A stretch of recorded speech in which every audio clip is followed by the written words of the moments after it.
Lakini mjomba. Lakini nini? Nisikilize Sheila. Unajua yule ni mume wako. Tena mume wako wa ndoa. Ana haki ya kufanya kitu chochote kile kwako. Alafu Sheila, mbona vitu vingine vinavumilika? Inawezekana lilikuwa ni jambo la mpito tu. Mjomba, kipindi cha mpito? Ni mpito gani wenye maumivu makali kiasi hiki? Kiukweli, nimevumilia, nimeshindwa. Ni bora tu anipe talaka yangu. Unasemaje mpuzi? Yaani uombe talaka? Sasa nisikilize.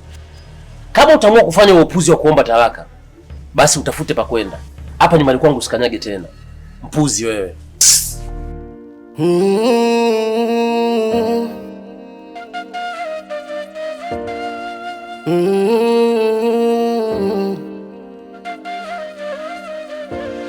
Yanaumiza mapenzi.